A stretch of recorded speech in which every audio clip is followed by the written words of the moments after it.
the bench. We gotta fix the 4S Kraton.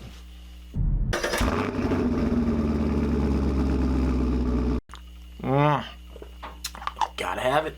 Got the good stuff right there. Hello everyone, welcome back to the channel.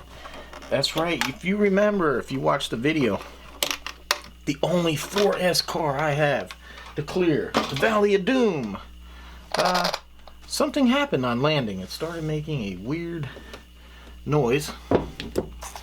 So we're gonna investigate a little bit, see what is going on here.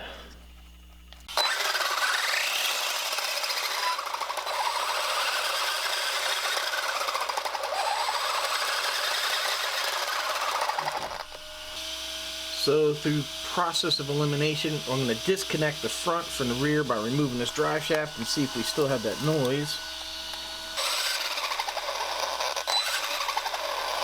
Still sounds like we had the problem. It sounds like it's coming from the gearbox though.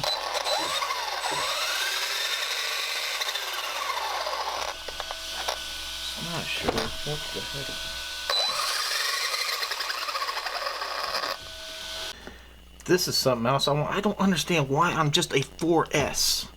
They have two plugs. It makes no sense. It's just 4S. I can see maybe 6S because 6S packs are expensive. Definitely on a 4S or an 8S. But why here?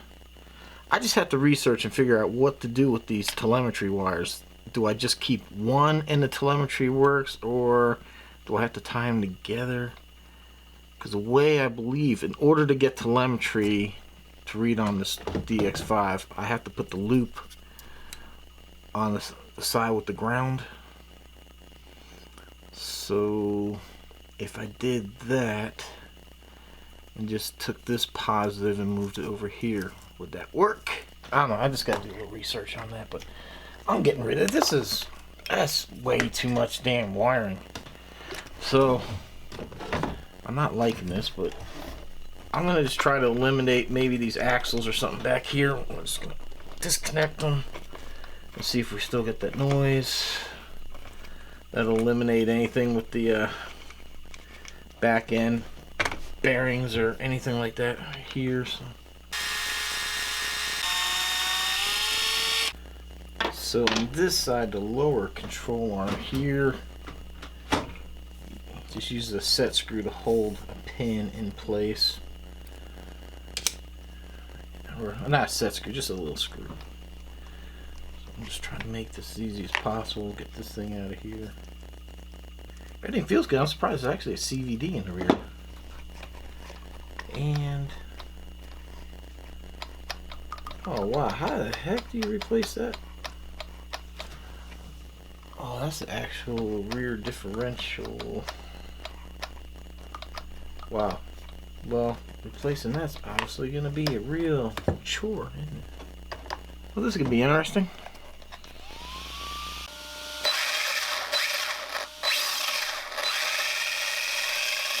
I don't know. I can't tell. I think I'm going to have to dig into this thing some more. So always got 3 screws underneath that have to come out. One here. One there in this triangle, and then that, so it's like pretty much these 3 screws, the only ones you really see back here. This thing that I cut my finger open on last time.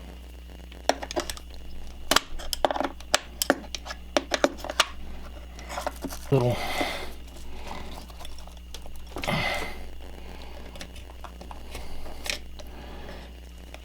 and depending on how much dirt got jammed up in here, how hard this whole thing is to slide out. We need to let's see if it's in this gearbox, maybe. Let's see if we hear it.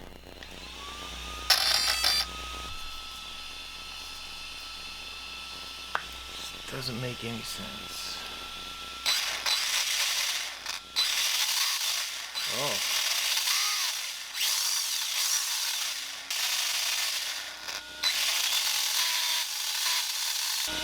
It's interesting.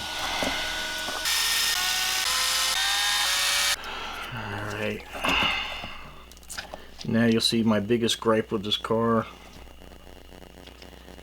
actually not terrible, but remember last time we drove, we tried to stick with the grass as much as possible. Oh man, that bearing is...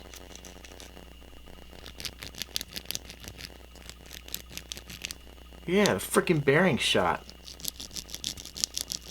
Totally. Wow. Well, that's an utter disappointment. Thought these bearings were gonna last. This one's not as bad. See, the microphone's far away, so I'm trying to get it with the mic.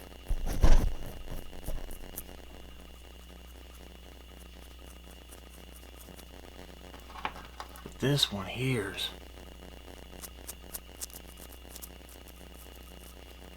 You can just feel it. Good grief. So I think that one person's right. He says, sound like a bearing. And I'm like, nah, man, I got these great bearings in here now. So these bearings are by TRB. I thought they were good. They actually seem to be worse than the factory armor ones. Because this was like I had one run. Well, that would have been my second run. There really wasn't even that much dirt in here. The first time, yeah, it was caked up. I don't know if somebody has a better idea. So I did put the duct tape back in here. I've done this once before. I mean, I don't know what to do short of maybe running a bead of silicone around this whole thing to try to keep more dirt out. But you still got the problem of you can't really seal this up because the gear comes through, you know, when it's right there. So I'm going to try a little different approach here this time. I'm going to try to open these things up. These bearings. This might seem a little counterintuitive. We have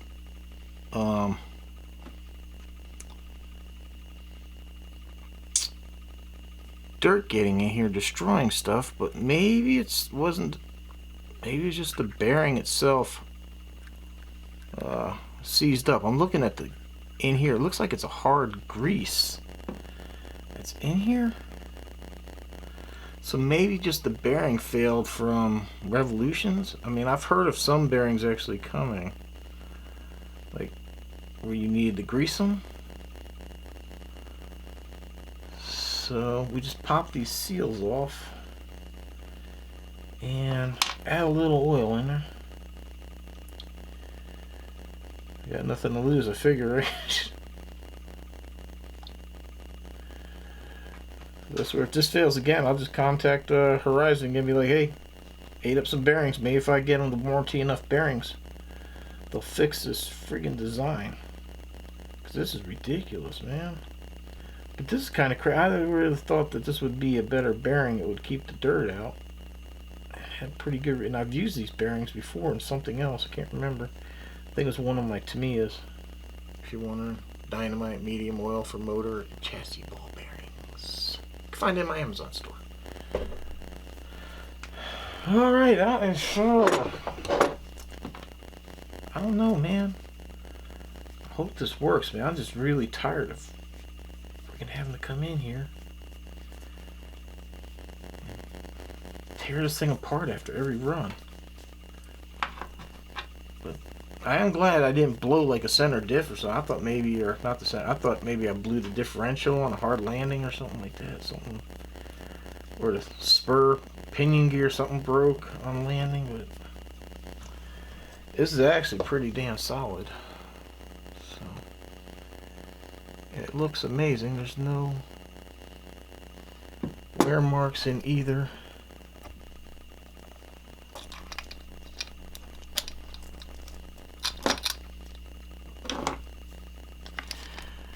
Alright guys, you see me do this 100 times, so I'm not going to bore you again with all the putting this back together. I'll see you when this car's back. Let's see.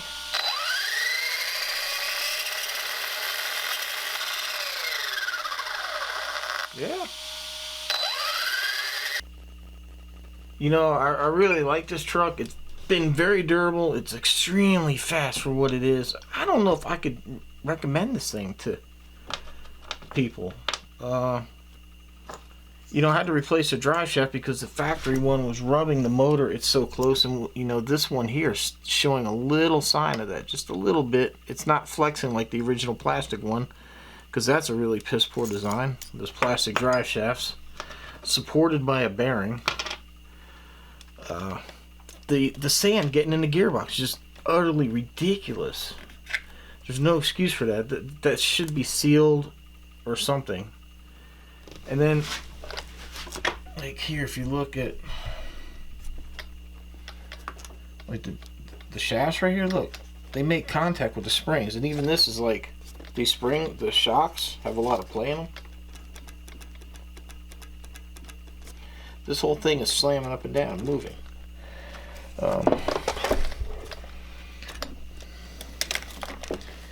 You get the same thing here in the front, where you can see it hits the springs.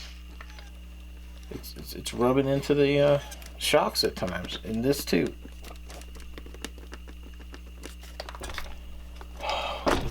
It needs some work. It needs some work, that's for sure.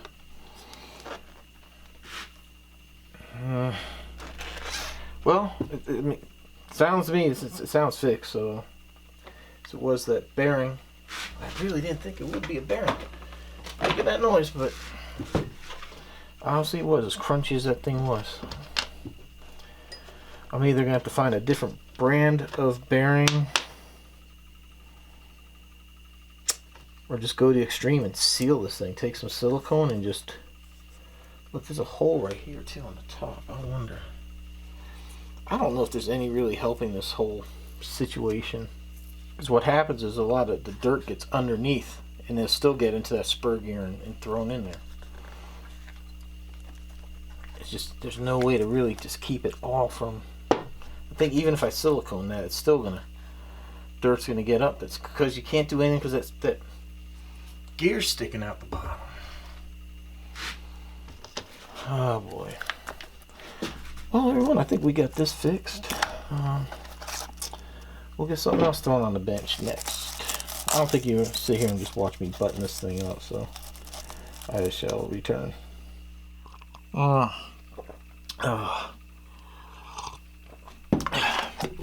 See, you know, I was working on that for so long in the past. That coffee would have been cold. But hey, check it out next on the bench. We're gonna put the DX5. This is something I've been wanting to try for a while. Anybody has one of these knows that these power buttons get stuck like that right there. See, it's kind of. I'm gonna see if we can't open this up and see if we can't widen that hole a little bit, sand it open or something. This thing, but it's not gonna, I don't think it's gonna reach. No, it's not gonna reach those deeper ones. Oh yeah, working on it. It's a thought that's always in my mind about the hobby. Like, where's it going? Is it gonna last? Is it gonna be around? To me, what I think is, like me, you know, I think a lot of people in the hobby are about my age, maybe a little bit older, maybe a little bit younger. We grew up with some RCs, like we had the Tamiyas, or what was it, the RC10, which was Team Associated. And we had some of that stuff growing up. And we started thinking about it and got back into the hobby. And I think that's a majority of the people that are in the hobby are people that were in it when they were kids. Because you look at the prices of these things, I mean, how many kids, like, when, for me growing up, had that much? I mean, yeah, $200 for I think it was around 200 or so for the Clodbuster. It was a lot of money. Saved up. But what about today's kids? They have, you know, 500, 800 bucks, 1,000 plus bucks to buy some of these things. You know, where's the hobby going? That's why I'm a really big fan of more affordable stuff. You know, I'm not saying get rid of the big stuff. I kind of like it myself, but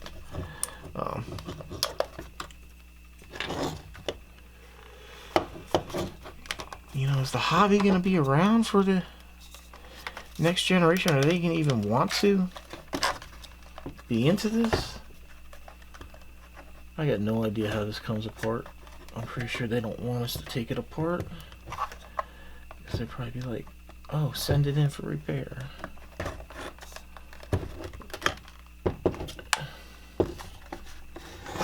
So, the thing right now here is this grip. There we go. Aha. Which, it needs to be cleaned. It needs to be cleaned. Look at that.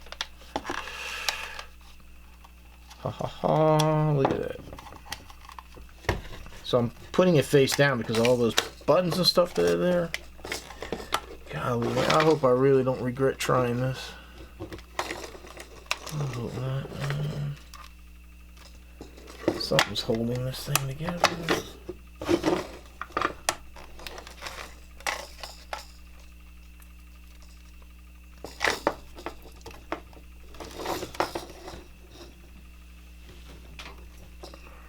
Right here.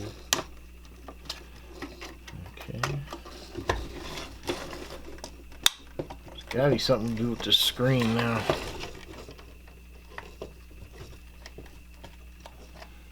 Oh, the screen looks like it's glued in there. Yeah, well,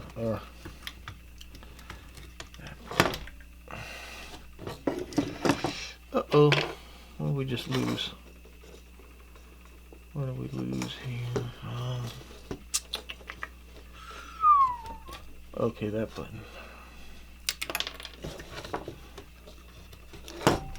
That's what we lost. Back button. Okay. Power buttons. Right there. Okay, where was this thing? Okay, so it was right here. Alright.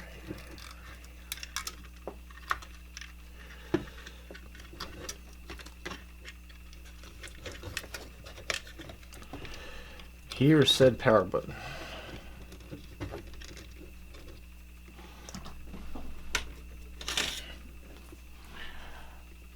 Hopefully you guys can see this. That is awful dang tight. I guess maybe they do that to keep stuff from getting in and out of there, but it's not a question is should I sand this piece down or should I sand that? Look at that. Look, man, why I have such a hard time moving that thing in and out. And then two different things that I can try here. First I need to I'm feeling a little hungry. It's 3 in the morning. I can't sleep. So those you may not know, I don't know. No, I got back problems from the army. I get this procedure done. It's called an ablation, where they go in with a radio frequency like needle into your back, and then they heat it up and they burn the nerves, so that way it's supposed to calm down the pain. But with my discs, they're already like herniated and bulging, so when they go in there and do all that stuff and they start poking all that, it hurts. It really inflames the discs and all that. But, you know, it helps. It's not like a cure. It doesn't make everything better. Look at that. Ooh. Sweetness. Yeah, you know, it's, I said it doesn't cure everything, but it sure does help. Okay, so now let's see if the power button's in here. But yeah, anyhow, like I was saying, man, you know, what's the future of the hobby here? You know, we got kids now, you know, they just, I don't even know what they do. All I know is that I have neighbors that have kids, and I don't see them all summer long. I know my next door neighbor, you know, the kids go off to like the other parent's house or something like that, but I'm talking like in general, some of the kids in the neighborhood. Like I had some teenagers there that used to live in the house next door, the other side of me. I want to see them off. I mean, I don't know how the hell you spend all summer hiding in the house. Man, when I grew up, we couldn't wait. Even the parents were like, get out, go outside and play. They didn't want you in. They did not want you in the house. So get out, go outside and play. That's what we were told. Now kids have big screen TVs and video games and social media, I guess. I don't know. I mean, granted, I'd like to see people going out there and exercising and doing stuff, but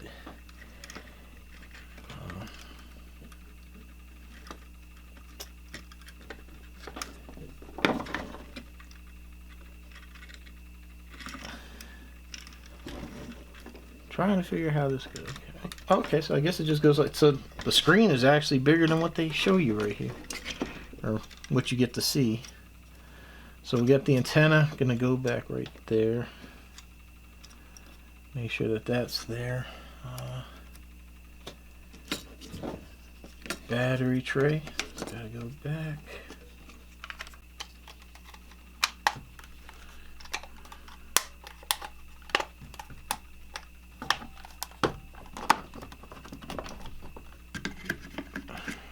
Man, for those of you that weren't around for the early stuff, the old transmitters with the crystals and the long antennas, they ran on 8 AA batteries. Whoa. You can picture being a kid trying to get that much. And then our receivers in the car had 4 AA batteries. We didn't have that battery eliminator circuitry like you do now. Or, you know, I think it was something new, like at the Clodbuster, I think it was an option. I could have added it, or I could have used it. But dang, man, the thing was, back then you had those mechanical speed controls, and if the battery died, like in the car or whatever, in the mechanical speed control, there was no failsafe. It would say, oh, I guess it didn't matter, because if the car died. Oh my god. Now it's still sticking.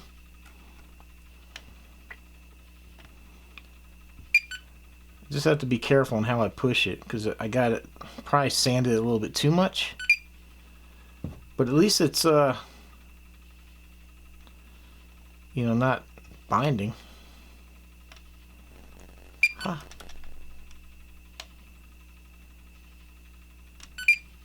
This radio's probably like, what are you doing?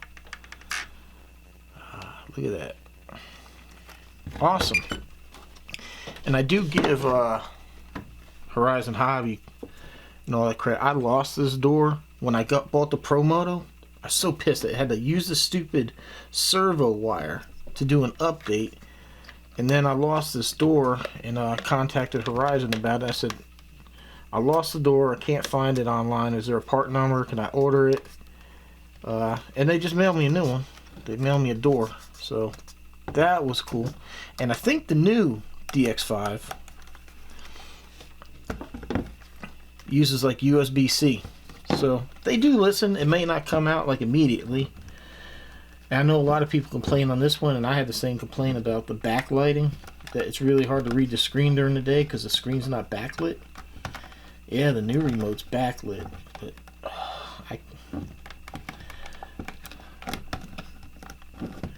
I got too much stuff programmed into this one. When this one runs out of model memory, then yeah, I will make that move. Or I should probably sell some cars at that point. Alrighty.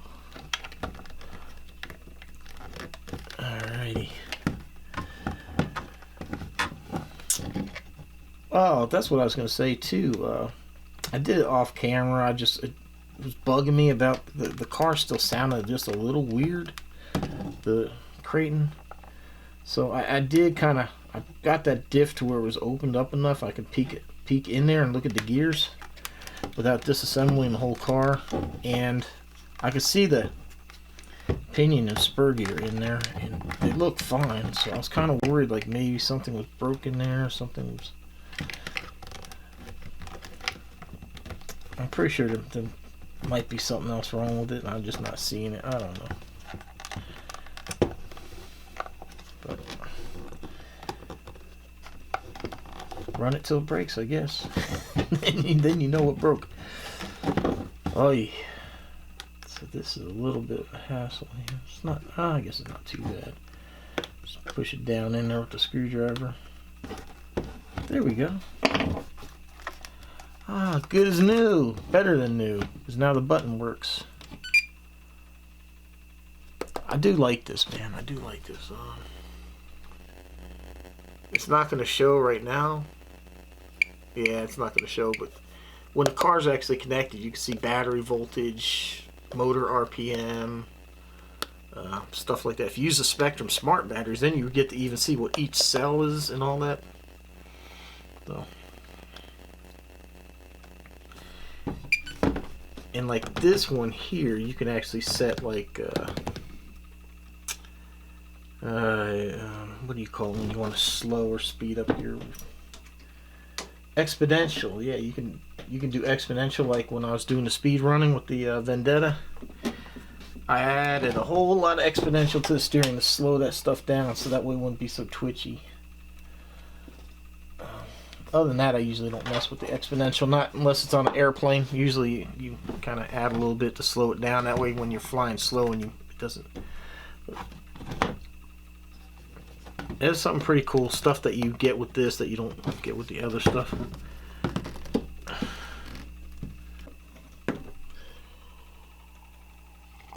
Oh, man, this plate does keep it hot. Gotta back it down a little bit. All right, I think this could be it. I didn't have anything to unbox this time, so there was nothing really to open. Curbing the spending a little bit. I really wasn't planning on fixing this, but seeing how it was here, and I remember this button just keeps bothering me. Like, it'll be powered on, and I push it, and I can't get it to turn off, and I have to pound it to get that button to pop out.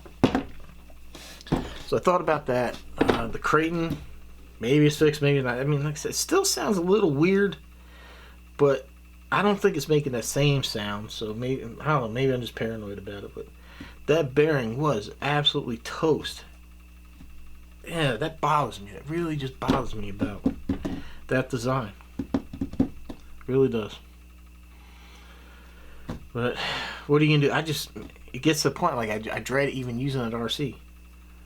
If this continues to happen, I might just clean it up and sell it, because I'm just kind of tired of fighting with it. I mean, it's really cool. It's fast. It's the only force I had to clear that thing. But you know, if that gearbox is just gonna keep eating up bearings, you know, what's the point? It's not fun.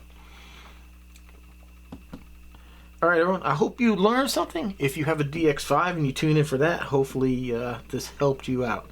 So, appreciate the support. Hit the like button, subscribe if you haven't. All that helps. Check out the links down below. Check out my Amazon store if you're interested in all this stuff, and it really helps me and the channel. So, appreciate you taking the time to watch. And leave a comment. Share this with your friends. Let's spread the word. Let's help grow the channel. Appreciate it. Everyone, thanks for watching. Hope to see you next.